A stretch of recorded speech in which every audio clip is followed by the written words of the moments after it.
be joined today by George Affleck, who, as I mentioned, is the founder and president of Curve Communications Group, a member of ours at the Burnaby Board of Trade, and a digital marketing agency assisting marketing teams in reaching their clients' high-level aspirational goals. He launched the company in 2000, so celebrated, or I guess rather mutely, celebrated his 20th anniversary last year, given everything that was going on. And he's worked as the agency of record for local government organizations, non-profit associations, and private sector clients in retail, banking, manufacturing, aerospace, oil and gas, retail, software, blockchain technology, healthcare, construction, real estate, education, environment, automotive, travel, HR, sales. I don't think there's anything missing here, George. So we've covered pretty much everything off. And at that point, I'll turn over to you, and we're looking forward to the presentation. If I could ask, I think everyone is on mute. And just as I said, remember to post your questions if you have them. So thanks a lot, George, for joining us today, and I'll hand over to you. Great. Thanks, Paul. I'm just going to share my screen here, so stand by here. This is always fun. There we go. Can everybody see that? Hopefully nod your heads if you can. That's good. Cool. All right. So thanks for joining me today. Today I'm going to talk a bit about, I'm calling it triple your leads today because that's what we're seeing with some of the techniques that I'll be sharing with you today. So I've given it a title. So I got to close this here. I got to covering up my screen. So Curve has a proven 5-step customer, what we call acquisition program that's helped clients multiplier of 10 on their marketing ROI. So 10x their spend for sales, and even tripled their leads when they've hired us. One here. So a lot of our clients, if you're struggling, like some of you who might be here today, you might be struggling to get consistent leads that convert into customers. And so this webinar is built for you. I've built this specifically for this in mind.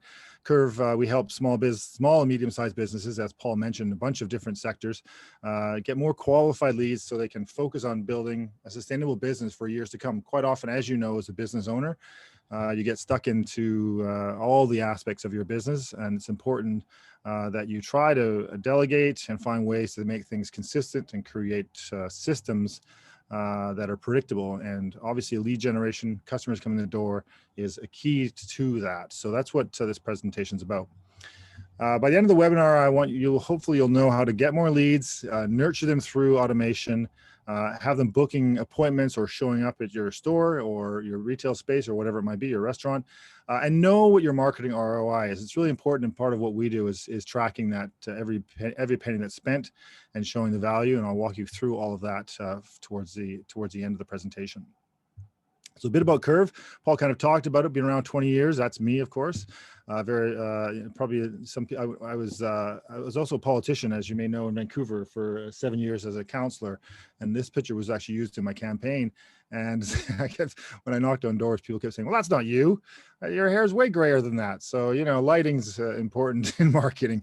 We have clients across North America, a lot of local clients as well, but we have clients across North America and do two kinds of businesses for them. We have B2C and B2B clients. So in the case of today, I'm focusing on business to consumer marketing. And as I mentioned, we're really focused on the return on your investment on your marketing dollar. But actually, I feel for business owners that we work with, because it's tough marketing, and it's even tougher if you're a marketer, because over the last 20 years, when I launched the company, we were mostly a traditional advertising and public relations company. And, it was fairly straightforward what we did. We would buy media, strategically, in newspapers and radio. There wasn't really any digital to go after at that point in a big way. There's some Google stuff. So really it's the evolution has been constant and continues to evolve, and not to mention the software that we use. And even in the last couple of years, that's really evolved as well. And clients have become more demanding to know what the value of their marketing spend is, because the technology has made it possible to track every dollar. Before, with traditional advertising, it was tougher to track your spend because it was a broad reach. You did it based on maybe geography and a certain audience. but you couldn't tell clicks. You'd try to unique telephone numbers and things like that, but it was really hard to track conversions back in those days. Now it's easier, although Facebook and Google are changing again and making it tougher to get the data that you might need to succeed. So it's us again. We're constantly evolving. Just here's an example of how the whole world has changed just in the last 2,000 years or so. But this is just kind of fun little data. But from door-to-door salesmen at 1,000 BC up to the first NBC offering the first 10-minute ad for $100, 1922. Right up to the launch of pay-per-click in 1998, which is surprising that pay-per-click was introduced back then. I vaguely remember it. And then Facebook in 2008 launched its ad platform, and that really transformed the industry and is killing a lot of traditional media, as you probably all know. And then just in the past year, as I mentioned, Apple and Facebook are limiting data information in how you target, which is making it frustrating. Apple has made it challenging to market on their platform using Facebook. They're creating limited, and who knows what the future might hold. Robots will rule the world in 2022, 22, who knows? So here's a bit about how we do our work, and the customer, what I call the customer acquisition program. And this is some examples of clients in various markets, and I've just kind of broken it down because I wasn't sure who would be here today. These are the kind of clients we work with. This is I just created this for today. This isn't our ROI planner that we present to the client, but this is sort of what I've created for you in a sort of a concise version, just to give you an idea of the success that we're having with the process I'm going to talk about today. So for local wellness clinic, you'll see there the leads per month. This is sort of an average that we're getting for them. The cost per lead, that's what we spend to get that lead. So whether it's it's a click to, and we can consider a lead somebody who's either filled out a form, made a call, connected somehow with the client. And that's how we establish the cost. So a click might be $2, but it takes you 10 clicks before you'll get the person to actually fill out a form or interact. And so that's where their cost per lead is. So they're closing around 45 of those 97 leads, about 45%, 50% of those leads. And if they're average, what I've put here is the lifetime value. And it's important for you to establish early on when you're thinking about your marketing, about what the lifetime value of your customer is and what the day-to-day value is. It's important to know those two, but for the purposes of this right now, I'm showing you lifetime value because it really helps you understand the value of marketing. So for 45 new leads, their average lifetime value is $1,000. That means for 45 new clients, that would be $45,000 in lifetime revenue, spending only basically $2,000. So you can see that, and as I work through local developer, training college, bookkeeper, kids sports program, HVAC company, local delivery company, it varies, but you can sort of see the conversion rates. They're all kind of spending around the same amount. Some are higher, like the bookkeeper. Generally, those kinds of B2B clients, the cost per click and is much higher. The conversion is much lower, so you pay more per lead. But when you get a client, the value of a client is much higher. So for example, I've got a developer here that we work with for several years. He gets 56 leads per month. He's a real estate developer. He's a realtor and a developer. He's up in the Valley, and he gets about 56 leads per month. But and it costs $71, which is quite high. And I've put his conversion rate at 0.5. And that means half a piece of real estate every month. But it's probably higher than that. But the average value of one of his sales is $500,000. So for the cost of around 71 times 56, around $600, he's making $250,000. And again, bookkeeper making about $45,000. The plumber, because they have a high ticket item with HVAC, they're seeing about 30 leads per month. They're closing about 8 of those, and the cost is $50. And so you're seeing about $48,000 in gross revenue that they're converting for those leads. So that gives you an idea of the kinds of conversions that we're seeing. That's why when I say we've tripled the leads, this is what it leads to. Once you do the technique that I'll be talking about today, that I recommend you all do, whether you're selling a service or a product, these techniques work really well that I'll show you today. And here's some of our Google, I've put the ones that are public here that are on our Google My Business page. So these are some of the reviews of us, of course, on our website, curvecommunications.com. There's more reviews for you to see. It's important, and I'll talk about social proof, to prove that you are competent, and Google's a great place to do that. This also helps with people finding you, and I'll talk a bit about reviews in a bit. So how do we do it? Let's walk you through it. First of all, I want to talk a bit about lead generation in a general sense. Leads generation isn't magic. A lot of people think, oh, I'll build a website and they will come. I build a store and they will come. Well, one of the things that's important is, first you have to get your leads to find you. And then what they need to do is what happens now because of digital technology, people want to know whether you're legit, or they'll do some search. So say we got the board of trade, they remember you find this company that you want to work with, or you're looking for a product. Obviously on the left side, you can see the referrals, TV, radio, websites, Facebook. These are all where potential leads will go. And then they'll think, okay, I'm interested in purchasing whatever it is you're offering, but I want to first check out your website, your social media, your Google reviews, your just in general, what people are saying on Google, whether there's other review sites, and references or anything you have before I make a decision. Then they'll contact you, and that's when the job is over to you to sell. But a lot of people don't think about that middle section there. They think it goes straight from the place they land to contacting you, but quite often there is a step in the middle, and there is ways that I'll be talking about that you can manage that in a process that we follow for lead generation. So we have a proven five-step customer acquisition program. And the 5 steps are brand, outreach, nurture, close, and measure. I've got a dog here listening because that's what you're all doing, right? Listening very carefully. And also it's a cute dog, so get your attention. So it's a 5-step acquisition program. So the brand, outreach, nurture, close, measure. So I'm going to go through each one of those now. Got to keep track of time here. So the first part of the brand is brand positioning, social proof, and the tools that you need to do this. And tools may not sound like brand, because when people think of brand, they think about their logo, they think about their positioning statement. That's important, but there's a whole bunch of other stuff that's important as part of brand. So first is brand positioning, and I think most companies know who their customer is although we've had many times when when we get a new client and we ask them, well, who's your ideal customer, your ideal avatar, and they'll say, oh, everybody's our customer. And that's never the case. The only time that might be is a grocery store. But even then, there's a difference between Whole Foods and Save-On, and they have a different customer persona.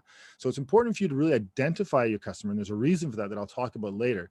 So even if you think you know your customer, it's really important to use this kind of tool where you create this avatar. We do this with our clients right out of the gate. This is actually from Digital Marketer. If you haven't checked out Digital Marketer, it's a great place to go for learning and getting tips on how to do a lot of the stuff that I talk about. It's fairly cheap. They have courses on a whole bunch of things. And this is one of the ones I grabbed from there, how to build an avatar. It's a nice design that really puts it in perspective. You've got the customer in the middle, you've got their goals, their sources of information, their pain points, their objections, because really the crucial thing to remember is your brand is not about you. It's about the customer, and you have to get into the customer's head. You have to talk about the challenges that your product or service is going to solve. And if you don't do that, then the customer won't be interested. They won't convert. And so before you even do any marketing, as far as outreach, you need to make sure that there's clarity on your website, that you have a clear, unique selling proposition. What is it that makes your business better than your competition? You have defined your customer, you know what your problem you're solving, and there's an old-fashioned way back, and it was an ad campaign, but it's about a drill, and I always like this one because it clarifies the importance of clarity in your brand and what you're selling. And nobody wants a drill. What they want is the perfect hole. And the famous ad copy from that was something like the perfect hole every time. Didn't even talk about the drill. There's maybe a picture of a drill, but the goal here for the customer needs to drill a hole. They need to make a hole in something with a drill or put in a thing, but mainly they want to drill a hole. And they don't want a drill, they want a hole. And so you have to think about the challenge. In that case, the customer's challenge is they need to drill a hole, they need a hole. And you can provide them with a tool that will give them the best hole every time. So that's sort of it's still relevant today in how you understand what you're selling and how to make it clear to your customer and how you will solve their problem. The second area of is social proof. And social proof has a broad sort of, people think about social media, and that's maybe part of it, but it's really about what other people say about your product. So your website or your service. Your website's an important place to have that. Obviously, at the top of your website, you talk about what you're selling.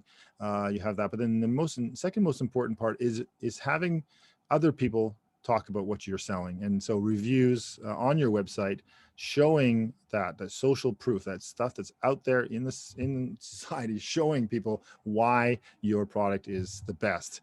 You need testimonials. Always get testimonials and videos if possible. Videos on websites and in social media is crucial. So always try to get videos. You don't have to be very complex. Just, if you're a service provider, a simple video from a customer. Hey, tell me how what your thoughts are on my service. Ask 2 or 3 questions. Just get them to say, how great you are. And ask if you can post that. That stuff is super valuable and really important to do. And of course, then reviews on, as I pointed out earlier, on Google My Business and Yelp and other review sites, or many, many review sites. But specifically Google and Yelp for most small businesses are key, because that's where people go. Facebook kind of, but mainly Google My Business and Yelp. And so if you don't have a handle on your Google My Business, and if you're under a 4 out of 5 on Google My Business, and you have less than, well, if you're a B2C, you should have more than 100 reviews. B2B, it's more challenging, but B2C is definitely more than 100 reviews. And B2B, you'd want to, at least 20 to 30. You want to make sure you have a 4-star rating or more. I'll talk about in the end. I have an offer to you guys that will provide you with a process that we can do for you that makes it possible to automate that whole reviews process. But getting reviews, getting that proof that you are awesome, and even if it's engaging on social media, talking to people and talking about your product and getting other people to talk about your product, this is key to your success. Some of the tools that we use that are really crucial to brand before you start even marketing, and these tools are specific to what I'm talking about today, because they help you track the data, they help you integrate automation into what you do to be efficient as possible. A CRM, so customer relationship management system, is important. That could be anything from a Google Sheet to Salesforce. There's everything in between those two things. But it's important to have a database of your customers because that's gold. But also there's lots of ways to track that, and you want to remarket to them. And there is automation that integrates with the CRM. The most likely one you've heard of is MailChimp, which has a basic automation built in, but there are other fancier ones. Salesforce is the high-end, super expensive one. But it's important to have some kind of automation tool, and there's lots of different ones you can get. We are generally agnostic. We have our own preferences, but clients have whatever system they have. They're all sort of similar. They're usually just different price points, and they have different things that they can do. But for the purposes of automating and remarketing and marketing to your leads to convert them into sales, you need some sort of CRM and automation. You can get some free ones out there, but it's important to get that set up first. Make sure your website has its tracking tool set up, the Google Analytics, so you can track customer interaction with your website and the visitor volume. It should be set up by your web developer. Make sure it is, so you can track and get a monthly report on customer use, see what pages they're going to, see which pages that they seem to be interested in, and what stories they might be clicking on if you've got a blog, because that indicates then to you about what they're interested in and what you should do more of. Texting software, there's lots of different ones. We have our preference, but this is a key part of what I'll be showing you today in the nurturing sequence. Is a texting software. The opportunity right now with texting, SMS, is huge, and it's not going to last long. I'm sure, as anything in marketing that works really well, eventually it gets more difficult to use for whatever reason through governance. There are the spam regulations in Canada are very strict, but the process I'll show you, it doesn't, you don't need to worry about that. And also email, making sure that you have your email, but that's part of your automation.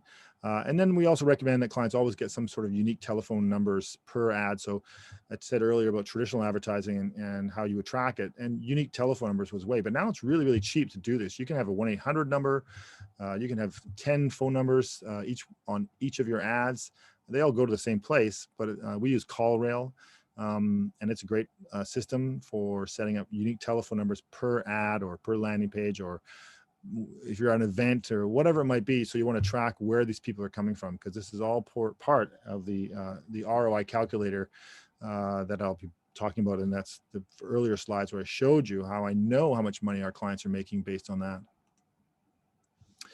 Okay, step 2 is outreach. So you've got the brand, you got all that figured out, you got everything taken care of, everything's looking good. Now you're ready to start basically marketing outreach.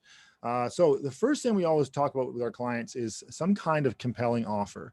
A foot in the door if you're B2B, whether it be a downloadable document or something that gets people interested, a sale. If it's you're a retailer, I think a lot of you know what these are in your business. You should. Some of them are traditional, whether it's like a 20% off coupon or whatever it might be. There are certain industries that we work within the medical care facility, industry, and they're very restrictive in Canada. The colleges are very strict, the government's very strict, so we have to be very careful about how we market in the medical community. But most other retailers and businesses have a lot of freedom to make these kinds of offers. But it's important to have some kind of offer, and I'll talk about that in a bit, why that's really crucial, especially on Facebook advertising. A customer list. We like to look at our customers if hopefully they have at least 1,000 people in their database, usually with an email and a cell number. These two things are crucial, and you need to build your lists up because it's gold.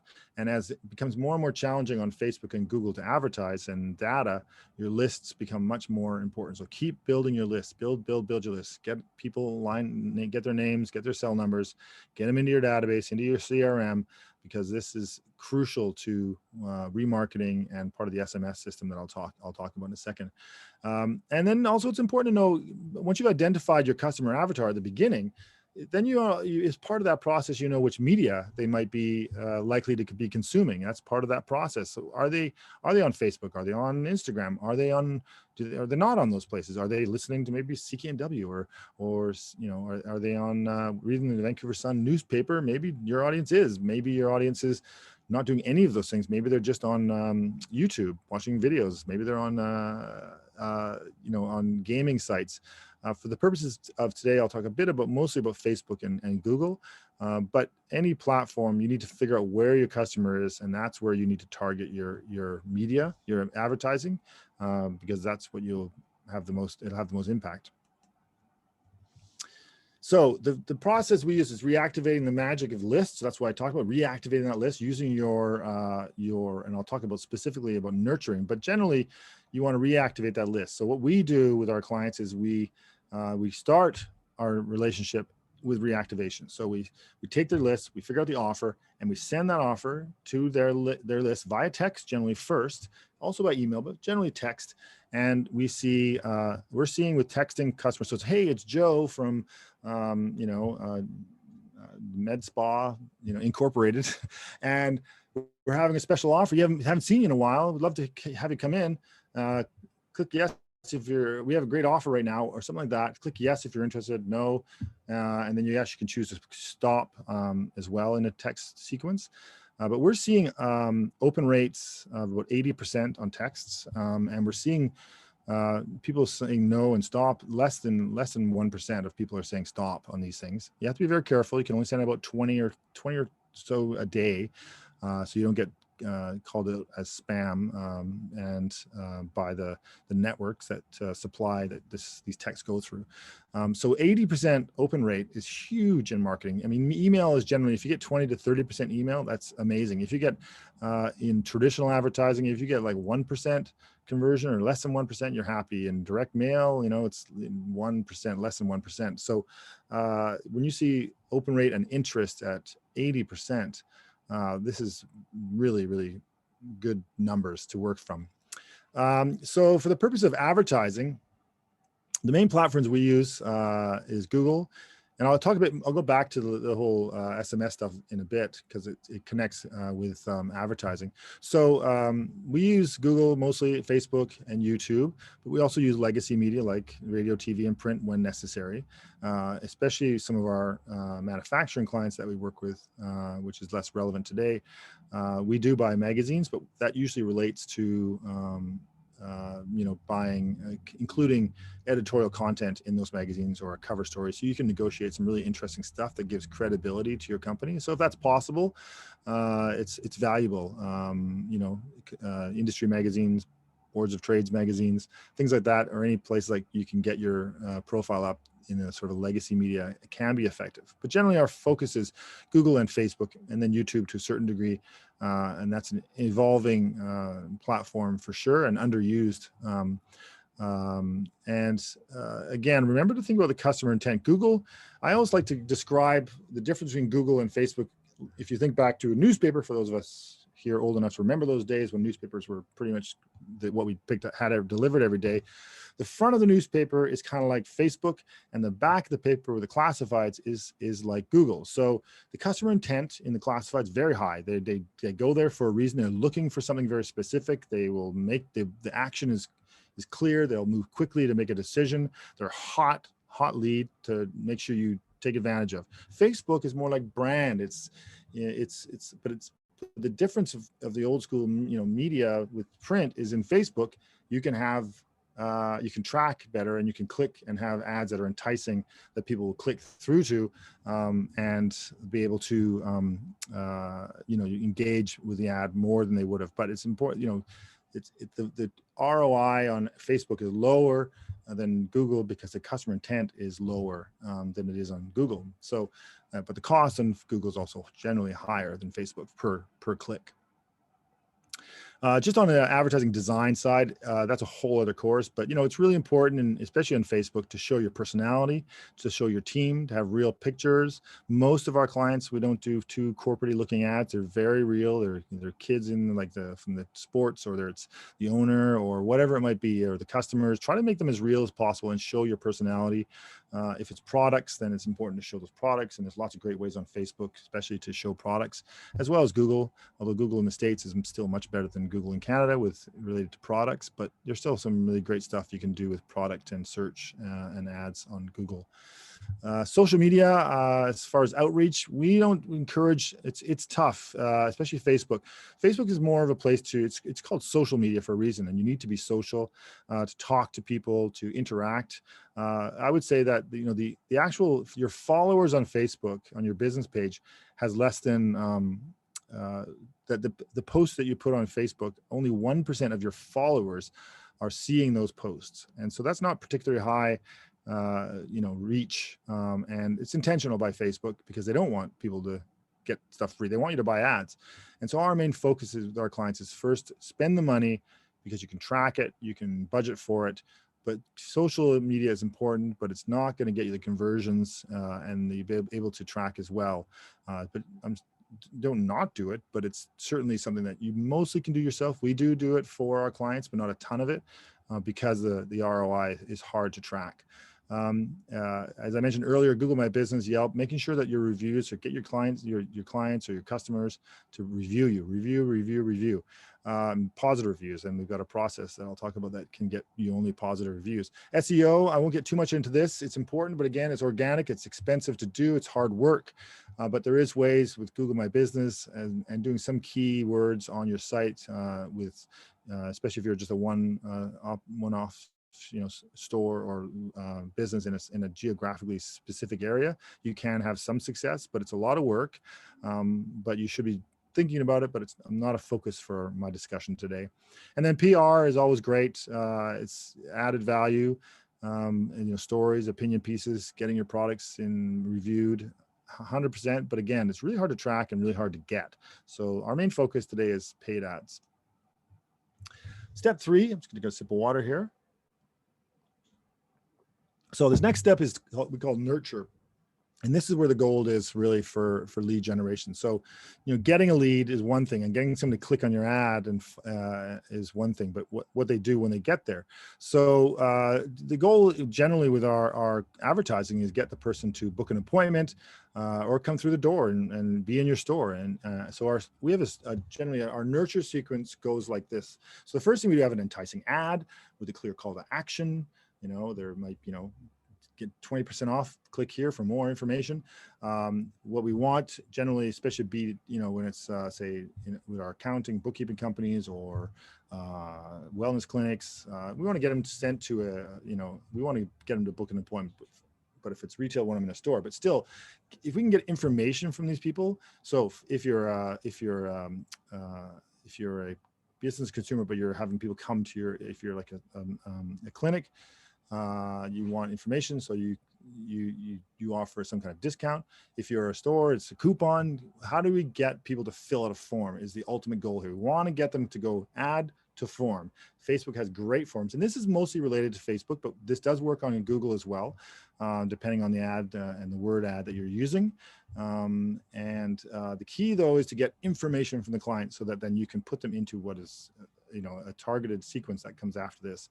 So if they get them a simple form, they fill out the form, and then once that's done through automation, nothing too complex, SMS and email, you send them a sequence that gets them to an appointment. You nurture this client. So it might be 3 or 5, up to 5 sort of content pieces, or it could be more coupons. But generally, what you're trying to do is get them to your door or book an appointment.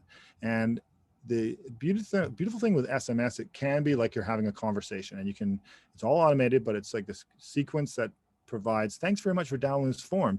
Hey, have you heard about our, we're offering, 2 for 1 for friends and family or something. You want to know more about that? Sure. Yeah. Great. Thanks. It's only on for 2 weeks. So you need to book your appointment now. Give us a call or click here to book an appointment or whatever it might be, or come on in, or if it's a store and you're giving out coupons, we have a coupon in store. Do you want me to send you the coupon? Sure. Yes, please. Then you send them the coupon on their phone. Great. Now you have the coupon. Go into our store, show them your phone. You get 20% off on the next purchase, things like that. This is all built in. It's all automated, and it drives traffic to appointment booking or into your store. Then it's important, once you've got them into this and you've got them engaged, and they booked an appointment or they've downloaded this coupon, then it's important to do follow-up. Say, hey, don't forget about your appointment. Or, hey, have you come into the store yet to use the coupon? You can actually ID the coupon, so when they've used the coupon. You could then send them a thing saying, hey, thanks for using the coupon. Hope you come back. Here's another coupon for next time you come in. This can all be automated. You see Shoppers Drug Mart and London Drugs doing this all the time. You can do this too. It's not very complicated. It's really straightforward. It's not expensive to do, and it's totally possible for any small business to set this stuff up and look super professional. And then there's always, as I said, the thanks and upsell. You send them a thank you after the fact, and then you sell them something else. Sell them another service. Make sure you book another appointment, or whatever it might be. Make sure you have a strategy that engages and nurtures the client at the pre-sale point and at the post-sale point, and then rinse and repeat. Just do it over and over again. Usually, we'll wait a few months to start another campaign, especially texting. We do birthday campaigns. We do a whole bunch of different campaigns. Hey, happy birthday. You get 50% off today if you book an appointment with us. Works really well. That kind of stuff, very effective. So that's the nurture sequence that's really important. So now you've nurtured this client. They're booked into your location, whether it's whatever it might be, or they're coming to your store because they've got a coupon. Now they got to show up to the close. Well, that's your job. Our job as marketers is to get people to you, to get them as close to a sale as possible. We're not the sales team. We're the data and advertising people, and our job is to get you to the hottest or warmest leads that are possible. But at the end, as Alec Baldwin and Glenn Ross, if you've seen this movie or watched the play, is coffee is for closers. That's your job. It's really crucial. And of course, one of the great things about nurturing is that it gets rid of the tire kickers. I don't know, if we don't do the nurture sequence in Facebook, for example, so many clients will say, I got all these leads, but these people, they don't even remember filling out this form. Like, what is it? And it is true. It's bizarre that people will go on Facebook. I don't know how this is possible, but they'll fill out a form on Facebook, and then they will you'll call them or whatever, and they'll go, yeah, I don't remember filling out that form. I fill out a form.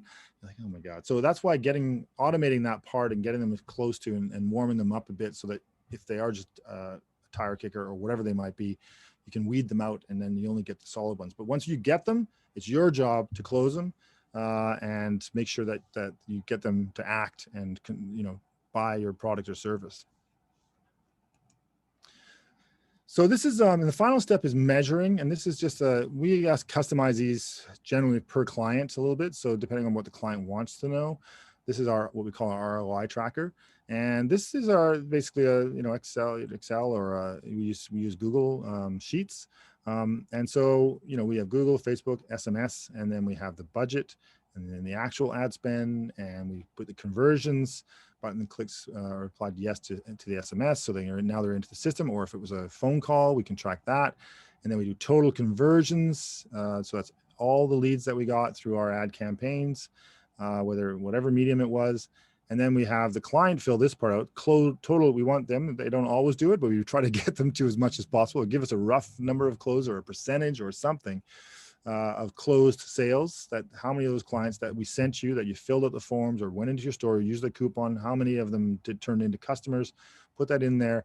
Then we multiply that and we average the average value of a sale. We estimate that with our client to figure out what's the average value of a sale for your business, what's the lifetime value of a customer to you, and then the sales revenue. And we do this every month for our clients.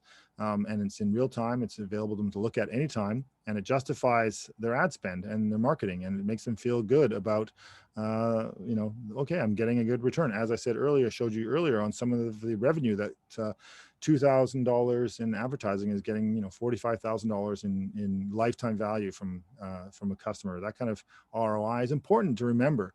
Cash flow is important, obviously, in business. I understand that. And so you don't want to be pushing your cash flow. You want to test. So we don't scale up until we know an ad or an offer is working. So that's the beauty of digital. You can test.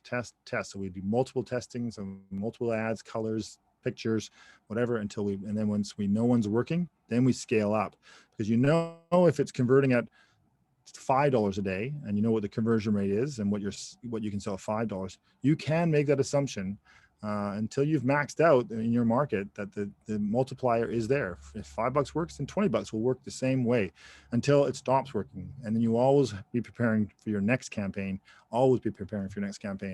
That's crucial. We're always thinking about what's next. An ad will be working, and then suddenly, for whatever reason, it'll stop working, and you have to be ready to turn on the next campaign that already how you've tested and is working, and then boom, that one's working next. Never assume that just because your ads are working now, they'll be working tomorrow or the next day. So, but this helps you track this by doing this once a month. You can sort of see, and we have, this isn't everything, but we show you, okay, this ad is starting to, go down. So we're doing this, and all these charts and stuff that you can sort of track your ads and turn them off when they're not working anymore.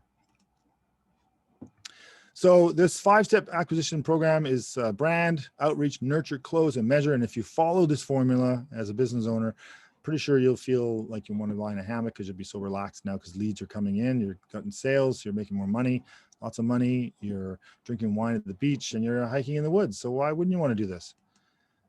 So just for your purposes, what we do for our clients is a done-for-you customer acquisition program that we do. And we start with a brand refresh, the CRM setup, offer creation with a client, the SMS list reactivation. That's what we start with. Google and Facebook lead generation ads, design the ads, build the management system in the back end. We create some social content, which is crucial. And just we do a few posts a month generally on all the mediums, especially Google My Business. Should be posting once a week on Google My Business. Nurture leads, as noted, through SMS and emailing, get them to an appointment setting situation or in store, and then the monthly ROI report. And then we only do one niche as a business. We only do one niche per month so we don't work with competitors in the market. So just so you know, and just everybody always asks what we charge for this. Our normal fee is $29.50 per month that we offer for this. And then for today, if you want to chat with me today and email me, I'll offer $500 off per month for the 3 months. We look for 3 months because it takes 3 months to set everything up and get it running. And then we usually sit down with the client and say, okay, now how do you want to move forward? But that's our 3-month startup kind of process that we charge to get all of that up and running for clients. If you're interested in this, you can email me and I'll get you that discount today. If you email me, george@curvecommunications.com. And also, as a bonus, we have this review lead platform. So this is the Google My Business stuff that I talked about earlier. One of the things you want to make sure is you only get positive reviews. So we've got software now that provides you, it's a tool that we set up for you, we automate it. It sends out to your list saying, hey, give us a review. You were a client with us last 3 months ago, and I'd love it if you give us a review. This is usually through texting and email. And we get people, and the way it works is the person goes, okay, sure, I'll give a review. They click on the link. It takes them to a page that says, great. Is it a good experience, thumbs up, or a bad experience? And so if they click on the thumb, it takes them to the review page. If it's a thumbs down, it takes them to a form fill where it's, oh, that's too bad. Tell us what happened. What was wrong with your experience? And so this way, it almost guarantees you only get 4-star or more reviews. And anybody who had a bad experience with you you'll get an email saying, dude, this person didn't have a good experience. And then of course, as a business owner, your job is to immediately contact that person and say, I'm sorry, what happened? How can I help you? What can I do for you to make you happy? Because that's crucial, as you know, as a business owner. So we'll offer that for free for 6 months. It's usually $200 a month that we charge for the software and setup and management of it. But we'll offer that for free as part of signing up today. No matter what, though, today you can.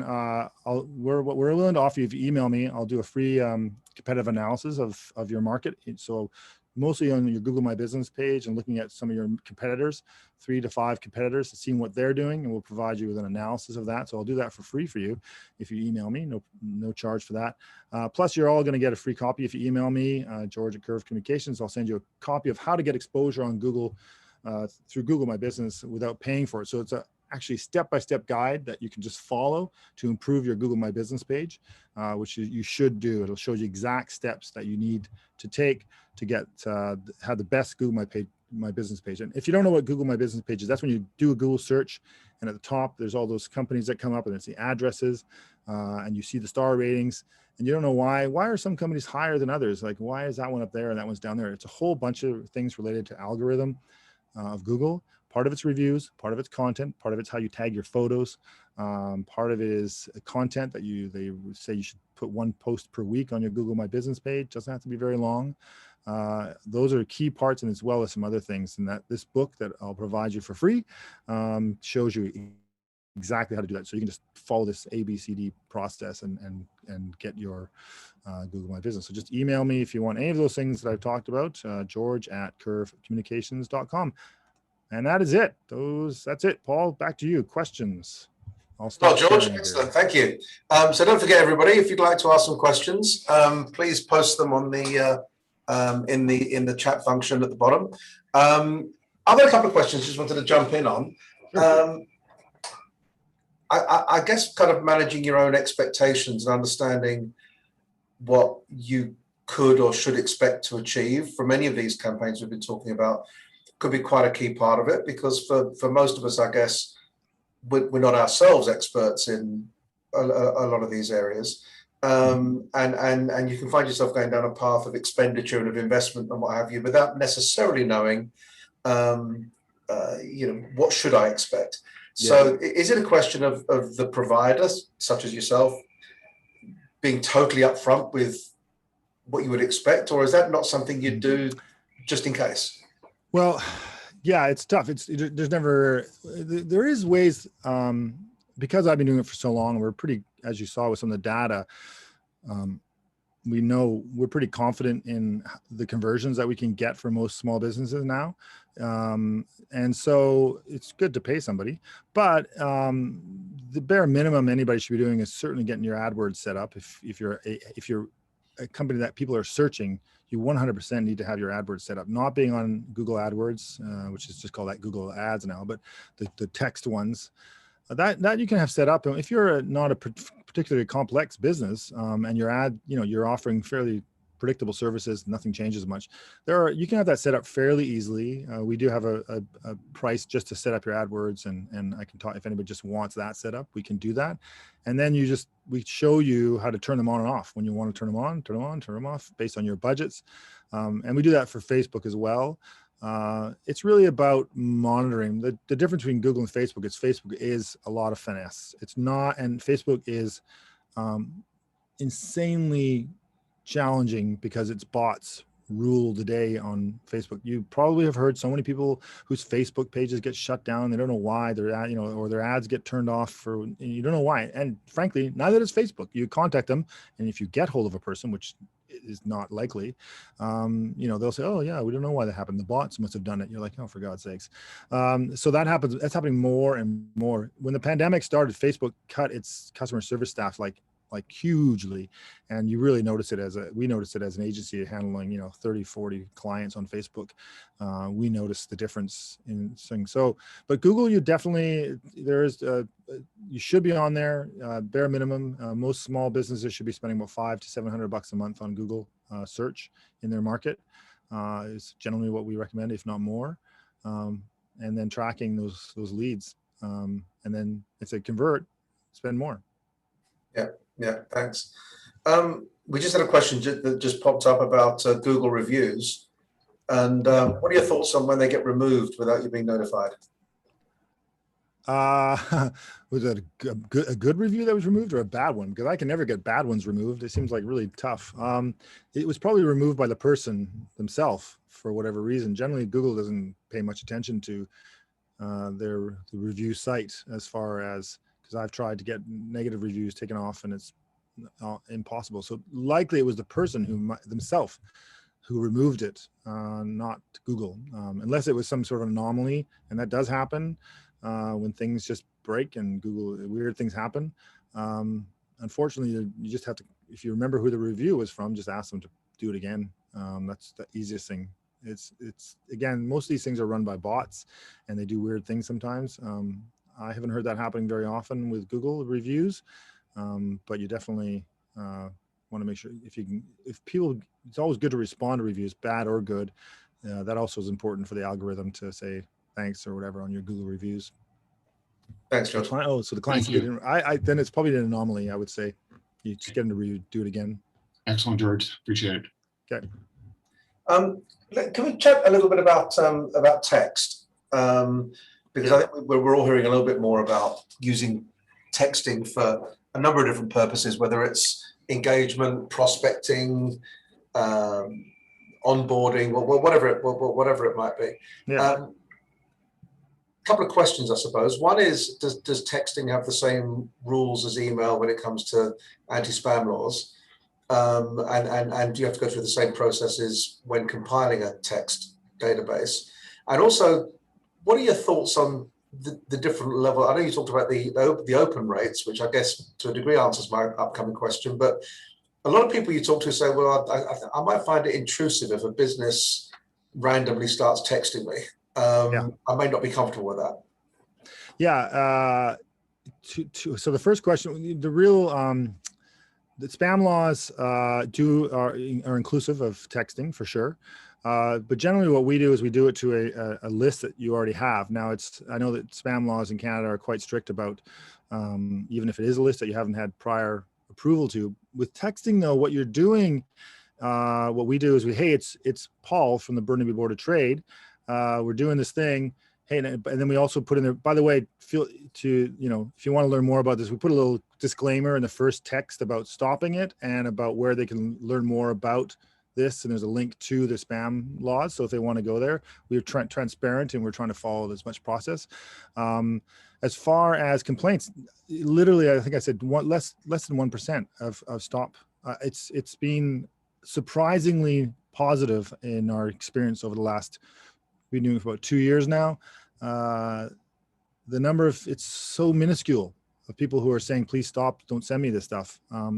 Because we only send 3 or 4 texts and we don't do it every day. And it's not all the time. We're very careful about, and it's a conversation. It's automated, but it is a conversation from a person. So it's not, this is X corporation sending you a text to sign up for this. It's, it's Paul from the Burnaby Board. I know Paul.